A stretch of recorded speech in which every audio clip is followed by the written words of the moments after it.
오늘 우리에게 허락된 말씀은 신약성경 요한복음 3장 31절부터 36절까지 말씀입니다.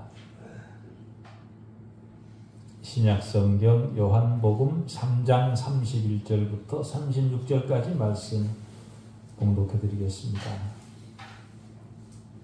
위로부터 오시는 이는 만물 위에 계시고 땅에서 난 이는 땅에 속하여 땅에 속한 것을 말하느니라.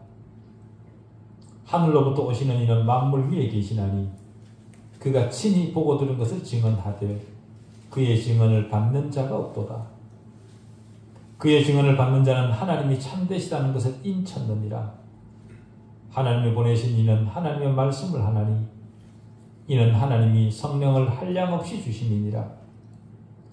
아버지께서 아들을 사랑하사 만물을 다 그의 손에 주셨으니 아들을 믿는 자에게는 영생이 있고 아들에게 순종하지 아니하는 자는 영생을 보지 못하고 도리어 하나님의 진노가 그 위에 머물러 있느니라. 아멘. 하나님 아버지, 말씀 앞에 다시 세우사 우리의 우리된 자리가 어디인지를 알게 하시니 참으로 감사합니다. 피조물을 창조주의 자리에 올리는 인간의 교만한 사고를 금지하시는 하나님을 다시 확인하는 말씀 되게 해주십시오. 신자는 이 금지의 명령을 문법적으로 이해하는 자가 아니라 이 금지의 명령을 듣는 자인 줄 압니다. 이 금지의 명령을 듣지 못하는 자가 아니라 듣는 우리 모두에게 해주십시오. 하나님의 존재를 증명하려는 교만을 내려놓고 지금 말씀하시는 하나님을 주목하게 해주십시오.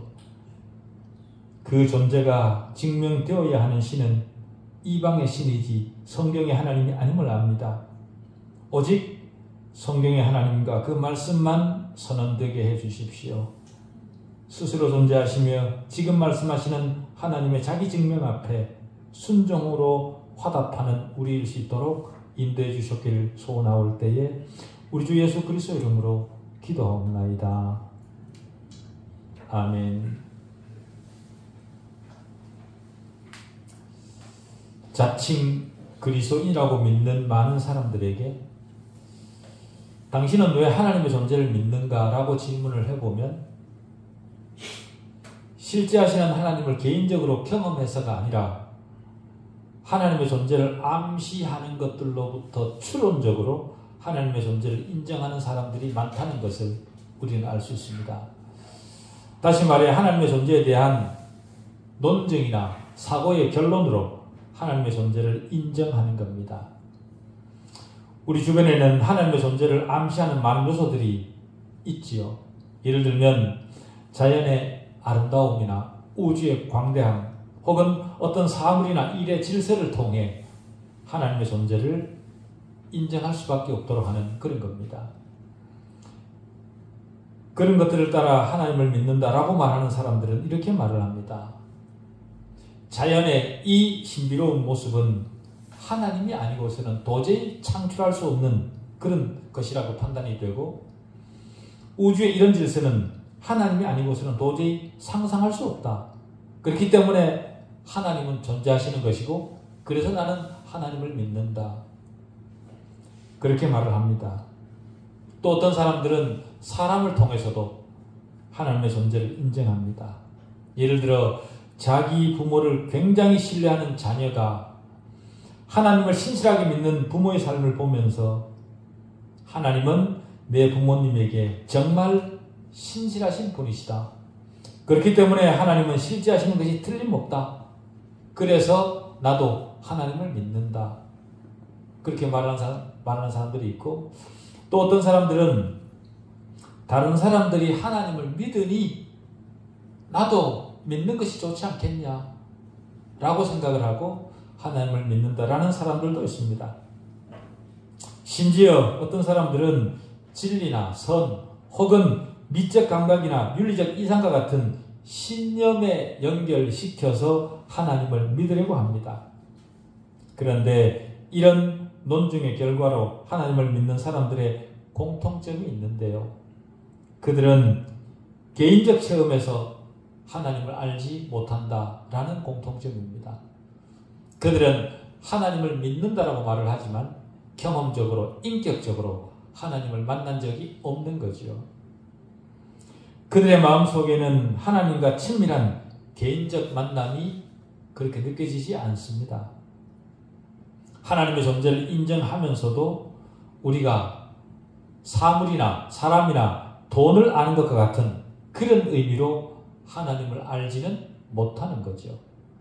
다시 말해 자신의 경험이나 인격적 관계를 통해 자신에게 인격적으로 알려지는 하나님에 대해서는 알지 못하는 겁니다. 그런 사람들도 주님을 믿고 어떤 의미에서는 그리스도를 신뢰하지만 그들에게 있어서 하나님은 정말 살아계시는, 생생하게 다가오지는 않습니다. 그래서 그런 사람들은 하나님에 대한 추상적 원리에 충성하려는 열심 혹은 자신의 굳은 신념을 발산하는 대상으로 하나님을 믿으려는 경향이 있습니다. 대부분의 이단들이 그렇습니다. 그들은 내가 하나님의 자녀이기 때문에 하나님 앞에 나온 것이 아니라 하나님을 믿기 위해 하나님 앞에 나오는 그런 사람들입니다. 자신의 신념을 열심히 추구해서 내가 하나님을 믿어보겠다라는 거죠. 그런 사람들은 자기 스스로가 만든 기준과 규례를 적용해서 자신의 마음이 추구하는 이상을 사랑하려고 시도하고 무엇인가 자신이 추구하는 세계를 더 열심히 가꾸려는 자기 신념이 있습니다. 그래서 하나님을 인격적으로 만나는 것보다 선해 보이는, 착해 보이는 어떤 일을 통해 자기 만족을 추구하고 그것이 곧 기독교라 그렇게 생각을 합니다.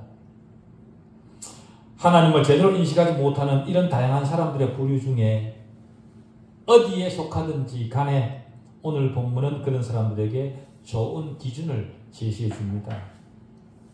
오늘 말씀은 예수 그리스도가 누구신지, 그리고 그리스도는 하나님의 위대한 증인이시고 하나님을 가장 위대하게 드러내시는 계시자라 그렇게 말하고 있습니다. 즉 주님은 계시를 받은 사람이 아니라 계시를 주시는 주체라는 거죠. 그래서 위로부터 오시는 이는 그 보고 들은 것을 증거한다. 그렇게 얘기를 합니다. 위로부터 오셨다는 것은 우리 인간과는 존재 방식 자체가 완전히 구별되는 분이라 그 말입니다. 세상과 세상적이라는 말이 아니라 신분 자체가, 출생 자체가 우리와는 완전히 다른 분, 그가 바로 예수 그리스도시라 라는 겁니다. 인간은 그가 아무리 총명한 자라 하더라도 인식 능력이 한정되어 있기 때문에 제한적 존재일 수밖에 없습니다. 우리가 지니고 있는 육체의 어쩔 수 없는 한계이자 장애이죠. 대표적으로 우리 시력은 가시적인 것에 제한됩니다. 눈에 보이는 것만 볼 줄 압니다. 그러나 주님에게는 아무런 제약이 없습니다. 주님은 동시에 모든 것을, 심지어 보이지 않는 것까지도 보시는 분이시죠. 왜냐하면 주님은 하늘로부터 오신 전능하신 하나님 자체이시기 때문에 그렇습니다. 그렇기 때문에 주님은 완전하시며 전지전능하신 분입니다. 그런 분이 직접 우리에게 증거하십니다. 여러분, 사람으로 하여금 훌륭하고 믿을 만한 증인이 되게 하는 것이 무엇입니까? 법정에서 어떤 사람의 증언을 증거 능력이 있는 것으로 인정해 주겠습니까? 그 첫 번째 요건은 최초의 원초적 정보를 가지고 있어야 됩니다. 그럴 때 법정은 그의 증언을 받아들입니다.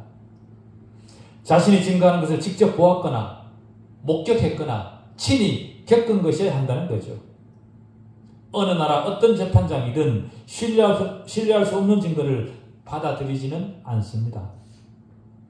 두 번째 훌륭한 증인은요, 사실을 증거할 만한 마음의 용의를 가진 사람이어야 됩니다. 증거하고자 하는 그런 열정이 있어야 되는 거죠. 사실을 규명하고 싶은 그런 욕구가 있어야 되는 사람입니다. 세 번째는 믿을 만한 증인이어야 됩니다. 다시 말해 증인의 증언이 구체적이고 논리적이고 일관성이 있어서 믿을만 해야 됩니다.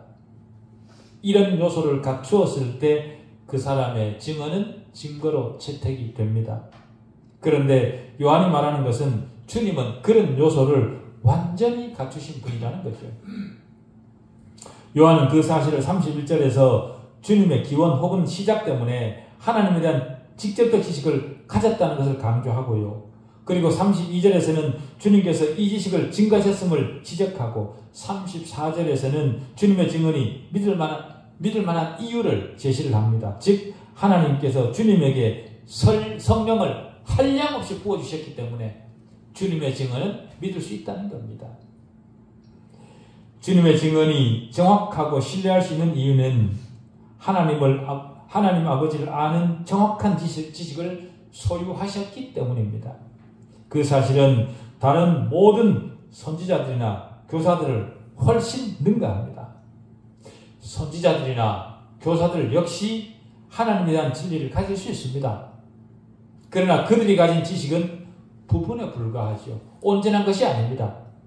그렇기 때문에 그들이 아무리 잘한다고 하더라도 그들이 가진 통찰력은 2차적인 것에 불과합니다.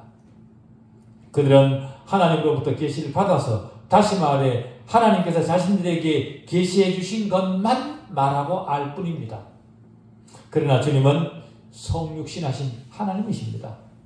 즉 주님의 기원은 하늘에 있다 그 말이죠. 따라서 주님이 가진 증언은 완전한 진리 그 자체입니다. 이 사실에 대해 어떤 주석가는 이렇게 말을 합니다. 우리가 어떤 정보를 원한다면 그 정보를 소유하고 있는 사람에게 가야 한다. 마찬가지로 하나님에 대한 1차적 정보를 가지고 싶다면 하나님의 아들로부터만 그것을 알 수 있다. 만일 우리가 하늘과 하늘의 삶에 대한 정보를 얻기 원한다면 하늘로부터 온 분에게서만 정확한 것을 알 수 있다. 예수님께서 하늘과 하늘에 속한 것을 말씀하실 때 그것은 전달된 이야기나 제2차적 간접 정보가 아니다. 예수님은 성육신하신 하나님이시기 때문에 하나님에 관한 가장 정확한 지식을 증언할 수 있다. 어떤 주석가는 이렇게 이야기를 합니다.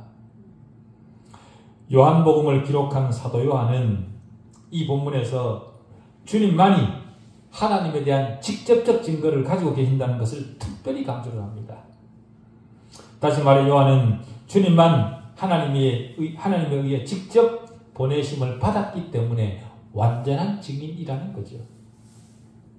다른 복음서와는 다르게 이 요한복음서에는 주님의 입으로 직접 하신 말씀 중에 나를 보내신 이 혹은 아버지 이런 말이 23번이나 등장합니다. 이 말은 주님은 하나님으로부터 세상에 파송되시는 분이라는 사실을 증명하는 거죠. 주님은 하늘로부터 오신 분입니다. 하늘로부터 세상에 오신 하나님 자신입니다. 주님의 죽음이 임박했을 때 제자들에게 하신 강론 속에서 그 강조점이 세상에 오셨다는 사실에서 이제 아버지에게로 돌아가려 한다는 사실로 옮겨집니다. 요한복음 16장 28절에는 오신 일과 돌아가신 일이 함께 기록되어져 있습니다. 거기 보면 내가 아버지에게서 나와 세상에 왔고 다시 세상을 떠나 아버지에게로 가노라 그렇게 기록을 합니다. 주님은 하나님을 완전하게 드러내시는 완전한 증인이십니다. 그 사실을 요한복음 1장 18절은 본래 하나님을 본 사람이 없으되 아버지 품속에 있는 독생하신 하나님이 나타내셨느니라 그렇게 말합니다. 구약시대 선지자들이나 신약시대 복음 전도자들이었던 사도들도 하나님으로부터 보냄을 받았지만 주님과는 그 의미가 완전히 다릅니다. 선지자들과 사도들은 하나님의 사신들이었습니다. 그러나 주님은 한 사람의 사신이 아니라 사신을 보내신 장본인입니다. 다르죠. 세례 요한을 두고도 하나님으로부터 보냄을 받은 자라 그렇게 말할 수 있고 제자들에게도 그렇게 말할 수 있습니다. 그러나 세례 요한이나 제자들은 독립적 계시자라 그렇게 말할 수 없습니다. 독립적 계시자로부터 들은 말을 그들은 전하는 거죠. 그러나 주님은 독립적 계시자입니다. 친히 계시하시는 분이시죠. 그들은 예수 그리스도를 증거하라고 보내심을 받은 자들입니다. 제자들은. 그들은 그리스도로부터 계시를 받은 자들이죠. 그러나 주님은 그들이 증거했던 바로 그 그리스도셨고, 주님은 아버지를 아는 충만함 속에서 말씀하시고 행동하셨습니다. 주님의 말씀은 곧 하나님의 말씀입니다. 요한복음 9장에 가면 이 사실에 대한 모든 것을 증명하는 말씀이 있습니다.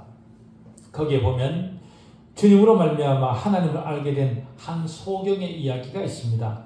그 소경은 처음에는 하나님을 아는 지식이 전혀 없었습니다.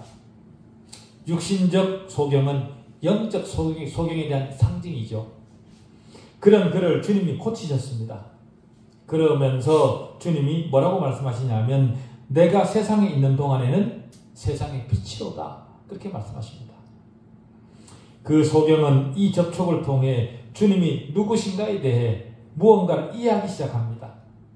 영적 시력이 점점 커져서 급기야는 주님이 하늘로부터 오신이라는 사실을 알게 되고 믿게 됩니다.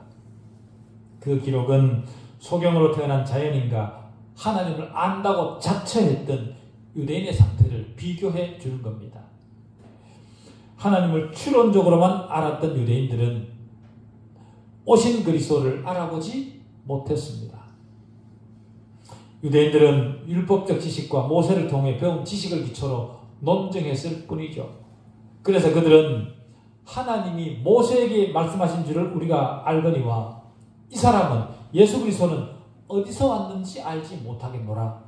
그렇게 말을 했던 겁니다. 그러나 소경으로 태어났지만 이방인으로 태어났지만 그리스도를 직접 경험한 사람은 이렇게 증언을 합니다. 이상하다. 이 사람이 내 눈을 뜨게 하였으되 당신들은 그가 어디서 왔는지 알지 못하는도다. 이 사람이 하나님께로부터 오지 아니하였으면 아무 일도 할 수 없었으리라. 자신이 친히 주님이 하나님이시라는 것을 경험하고 나니까 하나님 어디서부터 오신 분이라고? 하늘로부터 오신 분이라는 걸 알았다는 거죠. 사람이 아니라 하나님이라는 사실을 안 겁니다. 배우지 않았지만 그리스도를 직접 경험한 사람은 예수가 하나님으로부터 오셨다는 영적 지각을 가지게 되었고 하나님을 아는 참된 지식을 가지게 되었습니다. 그 소경들이 바로 저와 여러분이죠. 그러나 그리스도께서 오셨다는 사실을 인식하지 못했던 유대 지도자들은 끝내 자기들의 영적 무지를 드러냈고 그리스도를 반대했고 급기야는 주님을 십자가에 못 박았습니다. 이 기사를 들으면서 여러분은 어디에 속한 것 같습니까? 하나님을 추론적 지식의 결론으로만 알고 계십니까? 아니면 예수 그리스도를 친히 아는 지식에 내가 이렇게 되었다. 그렇게 생각하십니까?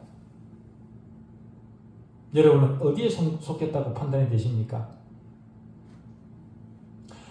완전한 증인이 되면 두 번째 요구 조건은요. 증거자는 자신이 증거하는 일에 직접적으로 목격한 것을 증언해야 될 뿐만 아니라 바른 증거를 하고자 하는 열정을 가져야 됩니다. 왜곡된 지식이 아니라 왜곡된 정보가 아니라 사실 자체를 모든 사람에게 알리려고 하는 그런 열정을 가진 사람이어야 됩니다. 주님은 하나님을 증거하는 일에 열정을 다했을 뿐만 아니라 직접적 증거를 가지고 증언하셨던 분입니다. 그래서 요한은 뭐라고 얘기를 하냐면 그가 보고 들은 것을 증언한다. 그렇게 얘기를 했죠. 요한은 32절에서 증언한다라는 동사를 현재형으로 사용했습니다. 또 그리스도의 증거를 말하는 다른 동사들도 요한은 현재형 동사를 사용했습니다. 그 이유는요. 요한에게는 주님이 여전히 현재적으로 증거하고 계셨기 때문에 그렇습니다. 지금 우리 역시 마찬가지입니다. 주님의 증거를 우리는 현재형으로 듣습니다. 무엇을 통해서요? 성경을 통해서. 우리는 성경을 통해서 주님의 증언을 현재형으로 듣습니다. 옛날 이야기가 아니라 지금 우리에게 말씀하시는 증언입니다. 성경은 낡고 시대에 뒤떨어지고 생명력을 잃어버린 옛날 책이 아닙니다. 그리스도를 알고 성경에 살아있는 능력을 체험한 사람들에게 성경은 죽어있는 책이 아닙니다. 지금 현재 살아서 내 영과 골수와 마음을 찔러 쪼개는 바로 그런 책이죠. 성경은 지금도 살아 우리 가운데 역사하십니다. 그리스도 역시 우리 안에 살아계시죠. 성경을 통해 주님은 지금 우리에게 계속해서 말씀하고 계시고 하늘에 속한 일들을 증거하십니다. 주님은 완전한 증인으로 세 번째 증인으로 주님은 완전한 증인으로 세 번째 요구 조건은요, 일관성을 가졌다는 겁니다. 주님은 그렇습니다. 주님의 증거는 완벽했고 그렇기 때문에 전적으로 믿을 만한 것이었습니다. 그래서 요한은 뭐라고 얘기하냐면 하나님이 보내신 이는 하나님의 말씀을 하나니 이는 하나님이 성령을 한량없이 주심이니라. 아버지께서 아들을 사랑하사 만물을 다 그의 손에 주셨으니 라고 했습니다. 하나님이 성령을 한량없이 주셨다는 것은 하나님께서 성령을 조금도 감하지 아니하시고 아들에게 완전히 주셨다라는 겁니다. 다시 말해 아버지와 아들의 완전한 교제와 교통 혹은 교감이 있었다는 거죠. 그래서 하나님은 주님 말씀의 진실성과 신뢰성을 보증하시는 겁니다. 다른 그 어떤 선생에 대해서도 그렇게 말씀하지 않으셨습니다. 그렇기 때문에 기독교의 모든 선생들의 가르침에는 한계가, 제한이 있는 겁니다. 모든 선생들은 진리로 나아가는 길을 제시한다면 주님은 진리 자체입니다. 선생들은 저기 가야 주님을 만날 수 있어 라고 제시를 했다면 주님은 가서 만나야만 되는 그 자체시라는 거죠. 주님 자신이 하나님에게로 나아가는 유일한 길입니다. 그래서 요한복음 14장 6절은 예수께서 이르시되 내가 곧 길이요 진리요 생명이니 나로 말미암지 않고는 아버지께로 올 자가 없느니라 그렇게 얘기를 했고요. 사도행전 4장 12절은 다른 이로서는 구원을 받을 수 없나니 천하 사람 중에 구원을 받을 만한 다른 이름을 우리에게 주신 일이 없음이라 그렇게 얘기했습니다. 지금 말씀드린 이런 구절이 진리임을 여러분들은 참으로 믿습니까? 믿으신다면 믿어지는 여러분에게는 예수님만 하나님에 대한 가장 신뢰할 만한 증인이 되시는 겁니다. 우리는 영적 소경으로 태어난 사람들입니다. 내 자신이 죄인이라는 사실도 또 내가 구원을 받아야만 된다는 사실조차도 모르고 우리는 세상에 태어났습니다. 그러나 이젠 우리의 위치를 압니다. 은혜가 아닐 수 없죠. 그런 우리가 하나님 앞에 어떠해야 되겠습니까? 그럼에도 불구하고 우리는 주님을 정직하게 탐구하지 못한 채 그저 먹고 마시는 일에 집중하며 시간을 보냅니다. 지금 당장 현실적 문제를 해결하는 것으로도 너무 힘이 들다 그런 말로 주님을 알아가는 것을 외면합니다. 또 어떤 사람들은 주일 정해진 시간에 그 예배 시간에 다녀가는 것으로 주님을 알아가기 위한 최선의 노력을 다 했다 그렇게 생각을 합니다. 그러나 그렇게 함으로써 겉모습은 갖추었을지 모르지만 영적으로 더 깊이 주님을 아는 일에는 한계가 있는 겁니다. 유대인들은 외양만 갖추었습니다. 모든 종교인들이 다 그러합니다. 우리는 어떤지 자기 자신에게 한번 물어봐야 됩니다. 유대인들은 하나님에 대한 외적 믿음은 대단히 번창한 듯 합니다. 모든 종교인들이 그렇죠. 그러나 주님이 우리를 살피시는 것은 외양이 아닙니다. 주님은 우리의 중심을 보시는 분이십니다. 주님을 향한 참된 믿음을 보시는 거죠. 그래서 요한은 그의 증언을 받는 자가 없도다 그렇게 얘기를 합니다. 진실되게 하나님 앞에 나아가 하나님을 알려고 애를 쓰는, 그래서 하나님의 말씀을 듣는 신실한 하나님의 백성들이 없더라. 겉모습을 지키는 것이나 외형과 숫자를 의지하는 그런 종교인이어서는 안 됩니다. 주님 당시에도 그랬지만 현대도 마찬가지입니다. 주님에게 몰려들었던 군중의 수와 비교해 볼 때, 그리고 이스라엘 민족 전체와 비교해 볼 때 그리스도의 증언을 받는 사람은 너무도 적었습니다. 현대도 그렇습니다. 주님의 이름이 곳곳에서 불려지고는 있습니다. 때로는 어떤 교회는 수십만 명이 모인다고 합니다. 그러나 슬프게도 주님의 증언을 자신의 마음속에 진정으로 받아들이는 자는 적습니다. 주님은 성령을 한량없이 받으신 하나님 자신입니다. 그럼에도 불구하고 당시나 현대 교인들이 주님의 증언을 받아들이지 않는 이유가 무엇일까요? 그 이유는 아직 우리가 여전히 땅에 속해 있기 때문에, 우리 한계 때문에 그럴 수 있습니다. 하늘에 속한 영광에 대해 아직은 너무 막연하기 때문에 그럴 수 있습니다. 하늘의 참맛을 아직은 보지 못했기 때문에 그럴 수 있습니다.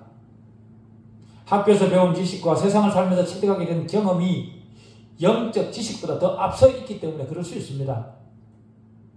인간으로부터 지금 당장 얻는 영광이 더 달콤한 그런 것 때문에 그 유혹에 밀려서 하나님을 다음으로 생각하는 그런 경우도 있습니다. 또 어떤 사람은 교만 때문에 주님의 증언이 들리지 않는 그런 사람들도 있습니다. 자기 자신이 모든 판단의 기준이라고 그렇게 생각을 하는 거죠.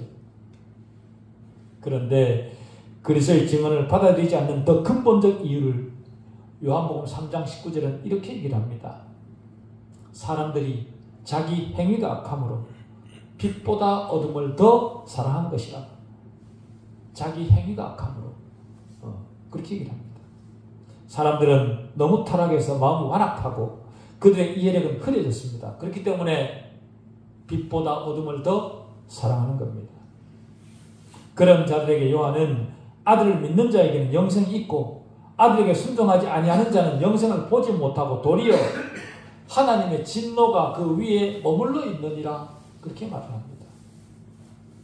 하나님의 진노를 직접 느끼게 될 그 순간이 되면 그때 가서는 어떻게 할까요? 주님은 하나님으로부터 보냄을 받은 분입니다. 그래서 하나님 말씀을 하시는 거죠. 그렇게 하는 이유는 하나님께서 주님에게 성령을 한량없이 주셨기 때문에 그런 겁니다. 성령을 한량없이 주셨다는 것은 계시의 완전성을 보증하는 겁니다. 그러나 사람은 성령을 단편적으로 받죠. 그래서 사람은 은사도 단편적으로 받습니다. 그리스도에게 있어서 성령은 왔다 갔다 하는 것이 아닙니다. 오히려 그 위에 머물러 있다. 그렇게 요한복음 1장 32절은 그렇게 말을 하죠. 그런 주님에게 하나님은 만물을 다 주님의 손에 맡기셨습니다. 주님은 하나님을 위한 사자나 심부름꾼이 아닙니다. 하나님의 독생하신 아들 하나님 그 자체가 바로 주님이십니다. 그런 주님을 믿는 자에게는 영생이 약속된 겁니다. 나는 영생이 약속된 자이다 라는 사실을 우리가 알기 때문에 하나님을 믿고 나를 보내주신 그 주님의 은혜에 감사해서 하나님 앞에 예배를 드리는 거죠. 영생이나 진노는 사실 우리가 선택할 수 있는 것이 아닙니다. 영생은 믿음으로 말미암는 선물입니다. 그러나 믿지 않는 자들에게는 하나님의 진노가 머물러 있습니다. 그 엄청난 순간이 되면 그때 얼마나 당혹스럽겠습니까? 그러지 않기 위해 미리 우리 마음속에 하나님과 예수 그리스도에 대한 바른 지식을 가지고 이 모든 사실에 대한 분명한 고백을 가진 그런 우리일 수 있기를 바랍니다. 기도하시겠습니다.